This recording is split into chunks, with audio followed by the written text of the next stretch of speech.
ने महारानी अहल्या की बात सुनी।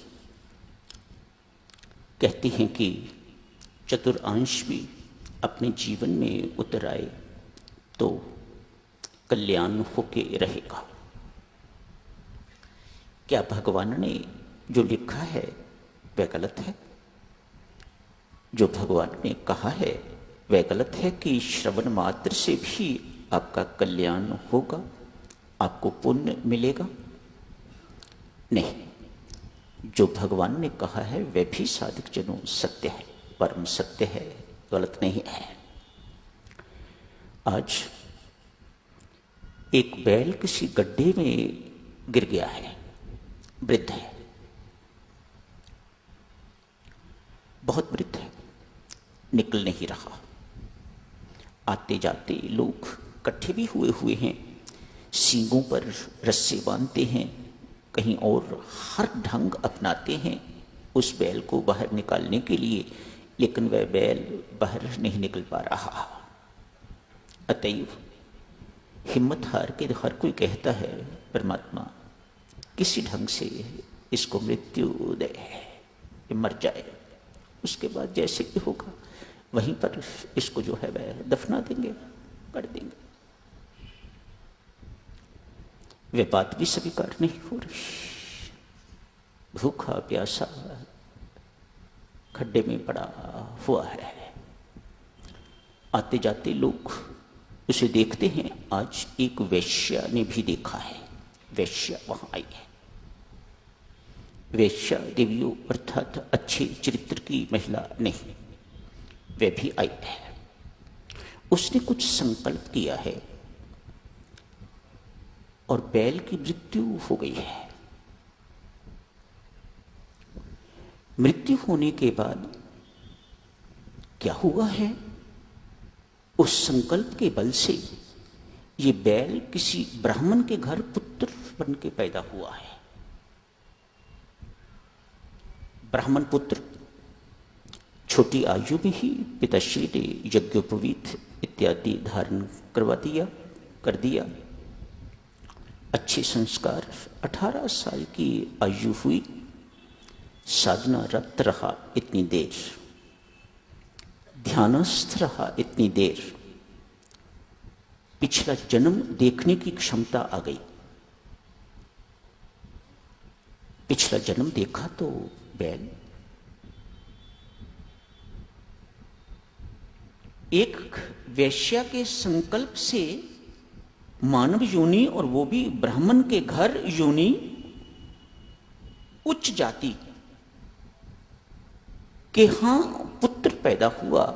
मन में जिज्ञासा उठी, इस वैश्या के पास जाना चाहिए, यदि जिंदा है तो जाके पूछना चाहिए कि तूने कौन सा पुण्य ऐसा किया था जिसके कारण एक बैल की मृत्यु और उसकी पशु योनि ही छूट गई और एक ब्राह्मण के घर उसका जन्म हुआ। आज ये बालक उस वैश्या को ढूंढता ढूंढता तो चला गया है, बूढ़ी हो गई हुई है। जाके द्वार खटखटाया, एक ब्राह्मण बालक को अपने द्वार पर देखा तो कहा, तो ब्राह्मण है, शक्ल से दिखाई दे रहा है, जानते हो किसके घर आए हो? उसके घर जिसने अनेक नौजवानों की जिंदगियां बर्बाद कर दी हैं। क्या करने आए हो यहां पर? लौट जाओ। मां प्रणाम। ब्राह्मण बालक उस वृद्धा के पांव छूता है। मां प्रणाम, मैं आपसे कुछ पूछने के लिए आया हूं। कौन सा ऐसा पुण्य कर्म आपने किया जिसके कारण एक बैल को एक ब्राह्मण के घर जन्म मिला? मैंने कभी कोई पुण्य नहीं किया ब्राह्मण देवता, मुझे माफ करो। नहीं मां, आज से 19 साल पहले तूने कुछ ऐसा किया था, याद कर। एक बैल गड्ढे में गिरा हुआ था, कैसे तूने क्या संकल्प किया था, किस बल पर संकल्प किया था कि ऐसा हो गया? याद करने के बाद याद आया, ब्राह्मण देवता बहुत पुरानी बात है, कोई चोर किसी ब्राह्मण के घर चोरी करके आ रहे थे। जो भी सामान था, जितना उठाया जा सकता था उठाया। उनके पास एक तोता भी था पिंजरे में। चोरों ने क्या करना था, वह पिंजरे में तोते को मेरे घर में छोड़ गए। मैंने रख लिया। वह तोता रोज ब्राह्मण ने उनको सिखाया हुआ था, कुछ गीता जी के श्लोक उसे याद थे, वो बोलता था तो मैं सुनती थी। ना उसे समझ ना मुझे समझ। सुनने मात्र से मुझे लगा कि कोई ना कोई इसका पुण्य जरूर होगा। मैंने गीता जी पढ़ी नहीं, मुझे पता नहीं। उस पुण्य का संकल्प मैंने धारण करके तो उसके लिए कहा, यदि इतनी देर इतने वर्ष तक मैंने गीता जी के श्लोकों का श्रवण किया है, श्रद्धा पूर्वक प्रेम पूर्वक श्रवण किया है, तो हे परमात्मा देव, ये पुण्य जो इससे मुझे मिला है वह इस बैल को दे दो ताकि इसकी सदगति हो जाए।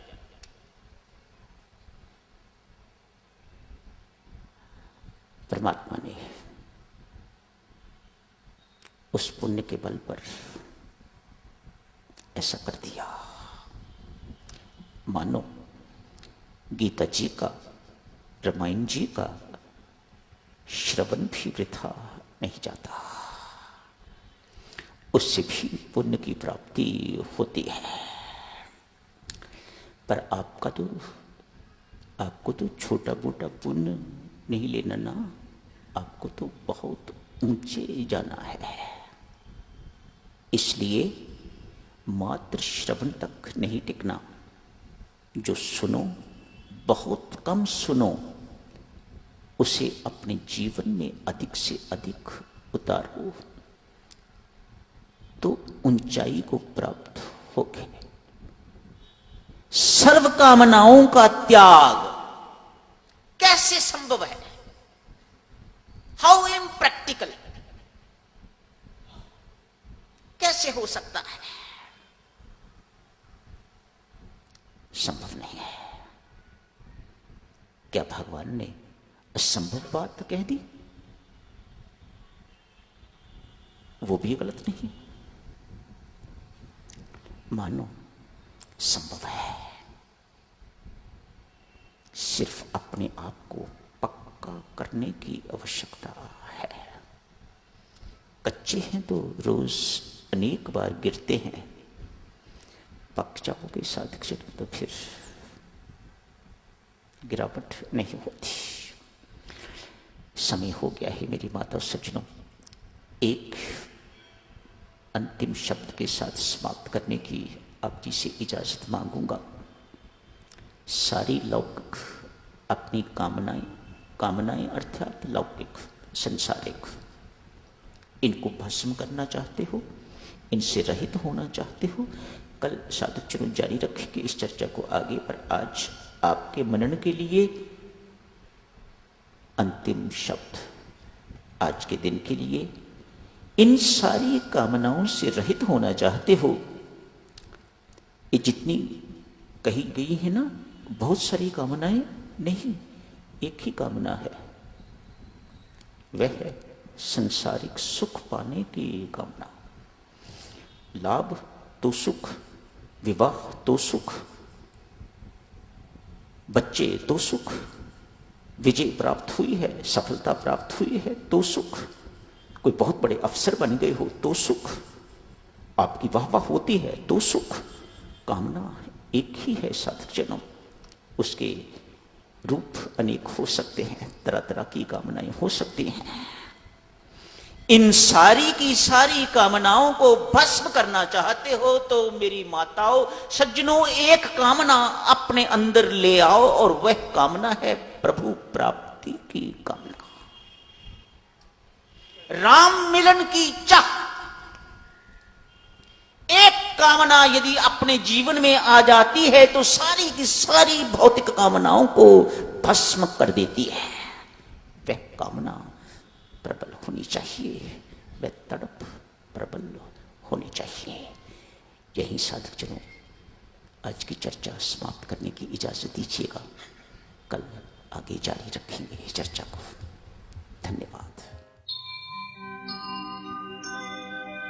सर्वशक्तिमते परमात्मने श्रीरामाय नमः। सर्वशक्तिमते परमात्मने श्रीरामाय नमः। सर्वशक्तिमते परमात्मने श्रीरामाय नमः। सर्वशक्तिमते परमात्मने श्रीरामाय नमः। सर्वशक्तिमते